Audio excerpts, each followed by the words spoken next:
ਅਗਲੀ ਖਬਰ ਵੱਲ ਚਲੀਏ। ਕਲੌਡੀਆ ਗੇ ਜੋ ਹਾਰਵਰਡ ਯੂਨੀਵਰਸਿਟੀ ਦੀ ਚਾਂਸਲਰ ਆ, ਪ੍ਰੈਜ਼ੀਡੈਂਟ ਆ, ਉਸਨੇ ਰਿਜ਼ਾਈਨ ਕਰ ਦਿੱਤਾ ਹੈਗਾ।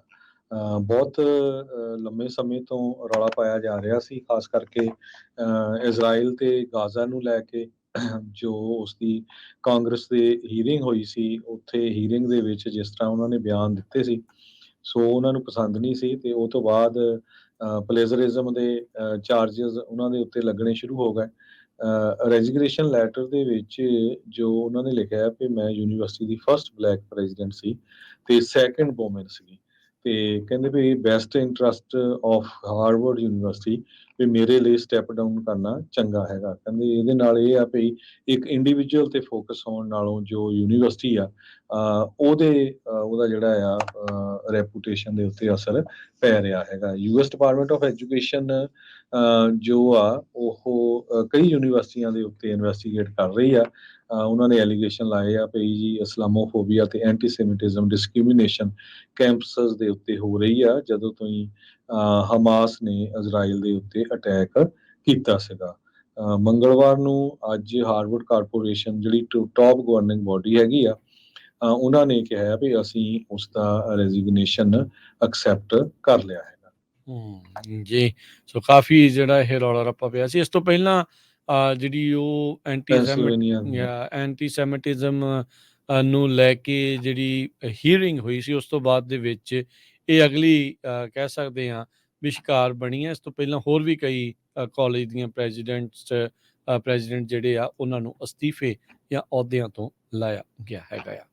ਅਗਲੀ ਹਰਜੋਤ ਸਿੰਘ ਦੀ ਗੱਲ ਕਰਦੇ ਜਾਈਏ, ਸਾਈਬਰ ਕਿਡਨੈਪਿੰਗ ਇਹ ਹੁਣ ਨਵੀਂ ਤਰ੍ਹਾਂ ਦੀ ਇੱਕ ਚੀਜ਼ ਸਾਹਮਣੇ ਆਈ ਆ।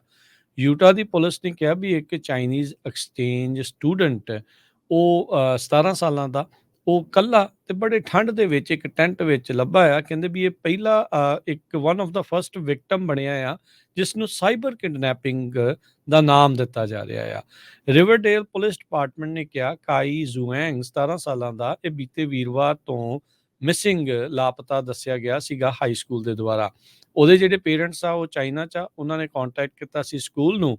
ਕਹਿੰਦੇ ਵੀ ਜਦ ਉਹਨਾਂ ਨੂੰ ਫਰੌਤੀ ਦੀ ਫੋਟੋ ਉਸ ਦੇ ਬੱਚੇ ਦੀ ਉਹਨਾਂ ਨੂੰ ਮਿਲੀ ਸੀ ਤੇ ਕਹਿੰਦੇ $80,000 ਕਈ ਬੈਂਕ ਅਕਾਊਂਟਾਂ ਦੇ ਵਿੱਚ ਉਹ ਘੱਲ ਵੀ ਚੁੱਕੇ ਆ ਚਾਈਨਾ 'ਚ, ਕਿਉਂਕਿ ਲਗਾਤਾਰ ਕਿਡਨੈਪਰਸ ਦੇ ਦੁਆਰਾ, ਅਗਵਾਕਰਤਾ ਦੇ ਦੁਆਰਾ ਉਹਨਾਂ ਨੂੰ ਜਿਹੜੇ ਥ੍ਰੈਟ ਆ ਉਹ ਦਿੱਤੇ ਜਾ ਰਹੇ ਸੀਗੇ। ਪੁਲਿਸ ਨੇ ਉਸ ਨੂੰ ਪਰਸੋਂ ਐਤਵਾਰ ਨੂੰ ਜੀਵਤ ਲੱਭਾ। ਕਹਿੰਦਾ ਵੀ ਬੜਾ ਠੰਡ ਦੇ ਵਿੱਚ ਸੀਗਾ ਤੇ ਡਰਿਆ ਪਿਆ ਹੋਇਆ ਸੀ। ਇੱਕ ਮੇਕ ਸ਼ਿਫਟ ਕੈਂਪ ਸਾਈਟ ਸੀਗੀ ਬਰਗਮ ਸਿਟੀ ਦੇ ਵਿੱਚ। ਉੱਥੇ ਕਹਿੰਦੇ ਵੀ ਜ਼ੁਆਨ ਦੇ ਬੈਂਕ ਤੇ ਫੋਨ ਰੈਕਰਡਸ ਨੂੰ ਜਿਹੜਾ ਬਾਅਦ ਦੇ ਵਿੱਚ ਉਹਨਾਂ ਨੇ ਨਿਰੀਖਣ ਕੀਤਾ ਤੇ ਕਹਿੰਦੇ ਵੀ ਜਿਹੜੇ ਸਾਈਬਰ ਕਿਡਨੈਪਰਸ ਆ ਉਹਨਾਂ ਨੇ ਇਹਨੂੰ ਫੋਨ ਦੇ ਜ਼ਰੀਏ ਡਾਇਰੈਕਸ਼ਨ ਦਿੰਦੇ ਰਹੇ ਵੀ ਤੂੰ ਭਾਈ ਇੱਥੇ ਜਾਣਾ ਆ ਤੇ ਆਪਣੇ ਆਪ ਨੂੰ ਆਈਸੋਲੇਟ ਇਕੱਲੇ ਕਰਕੇ ਜਿਹੜਾ ਆ ਉਹ ਰੱਖ ਲਾ। ਸੋ ਕਹਿੰਦੇ ਵੀ ਕੋਈ ਹੀਟ ਸੋਰਸ ਨਹੀਂ ਸੀ ਟੈਂਟ ਦੇ ਵਿੱਚ, ਉਹ ਇਕੱਲਾ ਸੀਗਾ, ਇਕੱਲਾ ਹੀਟ ਬਲੈਂਕਟ ਤੇ ਸਲੀਪਿੰਗ ਬੈਗ ਦੇ ਨਾਲ ਉੱਥੇ ਪਹੁੰਚਿਆ ਹੋਇਆ ਸੀਗਾ। ਸੋ ਇਹ ਸਾਈਬਰ ਕਿਡਨੈਪਿੰਗ ਹੋਈ ਆ, ਜਿੱਥੇ ਇੱਕ ਹਿਸਾਬ ਦੇ ਨਾਲ ਬੱਚੇ ਨੂੰ ਡਰਾ ਕੇ, ਧਮਕਾ ਕੇ ਆਨਲਾਈਨ ਹੀ ਖੁਦ ਆਪਣੇ ਆਪ ਨੂੰ ਲਾਪਤਾ ਜਿਹੜਾ ਆ ਉਹ ਕਰਵਾ ਦਿੱਤਾ ਗਿਆ ਹੈ। ਭਾਈ ਆਪਣੇ ਨਿਆਣਿਆਂ ਨੂੰ ਵੀ ਜਿਹੜਾ ਇਹ ਸਾਰੀਆਂ ਚੀਜ਼ਾਂ ਤੋਂ ਅਗਾਹ ਕਰੋ ਵੀ ਕੋਈ ਪਤਾ ਨਹੀਂ ਕੀ ਸੱਚ ਆ, ਕੀ ਝੂਠ ਆ, ਕੀ ਕਰ ਰਹੇ ਆ। ਇਹ ਕੋਈ ਨਵੇਂ ਤਰ੍ਹਾਂ ਦੀ ਜਿਹੜੀ ਇੱਕ ਚੀਜ਼ ਆ ਉਹ ਹੁਣ ਪੁਲਿਸ ਨੇ, ਯੂਟਾ ਪੁਲਿਸ ਨੇ ਜਿਹੜੀ ਉਹ ਸਾਹਮਣੇ ਲੈ ਕੇ ਆਂਦੀ ਆ। ਸੋ ਸਾਰਿਆਂ ਨੂੰ ਕਾਫੀ ਇਹੋ ਜਿਹੇ ਚੀਜ਼ਾਂ ਦੇ ਪ੍ਰਤੀ ਸੁਚੇਤ ਰਹਿਣ ਦੀ ਜ਼ਰੂਰਤ ਆ। ਰਿਵਰਡੇਲ ਪੁਲਿਸ ਕਹਿੰਦੀ ਵੀ ਅਸੀਂ FBI, US ਐਮਬੈਸੀ ਜਿਹੜੀ ਚਾਈਨਾ 'ਚ ਆ ਤੇ ਜਿਹੜੇ ਚੀਨੀ ਅਧਿਕਾਰੀ ਆ ਉਹਨਾਂ ਦੇ ਨਾਲ ਮਿਲ ਕੇ ਇਸ ਨੂੰ ਲੱਭਣ ਦੀ ਜਿਹੜੀ ਉਹ ਕੋਸ਼ਿਸ਼ ਕੀਤੀ ਆ। FBI ਨੇ ਕਿਹਾ ਵੀ ਇਸ ਤੋਂ ਪਹਿਲਾਂ ਵੀ ਕਈ ਜਿਹੜੇ ਫੋਰਨ ਐਕਸਚੇਂਜ ਸਟੂਡੈਂਟ, ਖਾਸ ਕਰਕੇ ਜਿਹੜੇ ਚਾਈਨੀਜ਼ ਮੂਲ ਦੇ ਆ, ਉਹਨਾਂ ਨੂੰ ਇਸੇ ਤਰੀਕੇ ਦੀ ਜਿਹੜੀ ਸਾਈਬਰ ਕਿਡਨੈਪਿੰਗ ਸਕੈਮ ਦੇ ਵਿੱਚ ਫਸਾਇਆ ਗਿਆ ਹੈਗਾ ਆ। ਸੋ ਭਾਈ ਸੁਚੇਤ ਰਹੋ। ਜੀ।